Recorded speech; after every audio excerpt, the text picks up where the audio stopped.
Coach, 3 days in, first day in shells. Different intensity today. I mean, football's played in pads, so when you start putting on a little bit of padding, I'm sure it changes for the guys, right? Yeah, I mean, they're excited. They're excited to get out there and thump a little bit, and it is. It's not football when you don't have pads on. You're 100.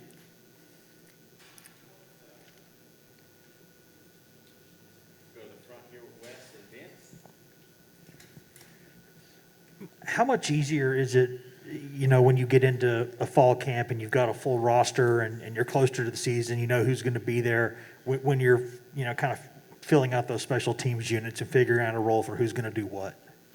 Well, I'll tell you, in the spring, our guys work their tails off, and all you do in spring practice is you build your players' portfolio, right?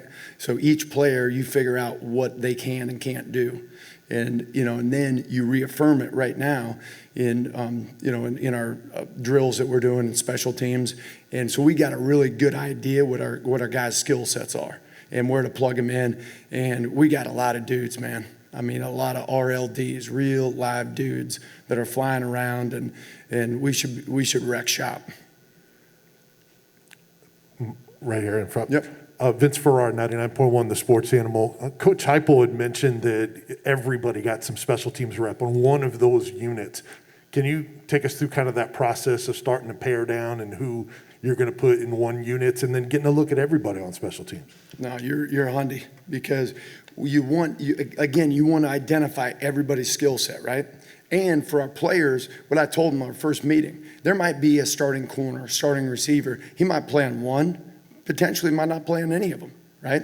But when those guys, to build their, to their skill set to go on to the next level to help themselves, what we do is we take every rep that they do in practice and we put them in a folder. So let's say you got a starter that has only played on one, and the scouts come in and they say, well, shoot, man, can he play on kickoff? Can he be on punt? I'll pull up the tape. I'll be like, right here. I mean, this is rated R. You kidding me? So that's what we do to identify those guys. Then it's a puzzle. It's putting guys in the right places, right? Leaving tread on the tires of a lot of starters, and developing young kids, young players, giving them a role. They might get 30 reps in the game. Shoot, that's like being a starter on offense or defense. So there's a formula to it, and it's ever changing too. Grant, front left. What are you looking for in a returning guy? As a punt returner and a kickoff return guy, what are the characteristics? What's that file folder look like for one of those guys? All right, kickoff return. You don't have to be a real make-you-miss type guy, but you got to be a guy who can run through the doggone smoke. You remember Days of Thunder? You remember when he dropped the hammer and went through the smoke? That's what the video I show him. I mean, that's what kickoff return's like. I mean, you got bodies everywhere, man, and if you're scared, you better call 911. You got to run through the damn smoke. Punt returner, now you look for a fart in a skillet. You look for a fart in a skillet, a guy who can make you miss, a guy one cut, get vertical, that elusive guy.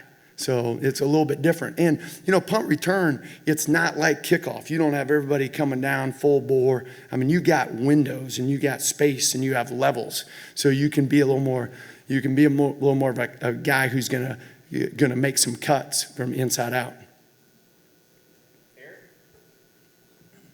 Byron Young had a really solid spring practice. I wonder about his first couple of days here in fall camp. Has there been some carryover there? Well, he's a guy who I think our strength staff, Coach Schmidt and our whole staff did an unbelievable job. He came here at 220 pounds. He's 250 right now. And he's faster, and he's more flexible, and he's a lot more explosive. So he's a guy that keeps on progressing, and he can be as good as he wants to be.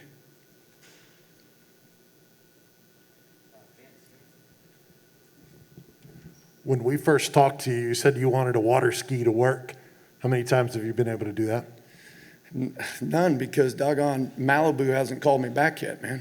I got my boat back in Nebraska. I need to get one here. Some of those other guys at your position with Tyler Barron and Bryce Neeson, how have you seen them kind of from the spring to now? Have you seen them kind of have the summers that you guys were probably hoping they would have? Yeah, there's a lot of guys, Roman Harrison, Tyler, and we already talked about BY. Just a lot of guys. I mean, shoot, it's early. It's the first day of half pads, day 3. So, those guys, they're understanding the system. They're out there. They're a lot more comfortable, which allows them to play a lot faster and allows them to play.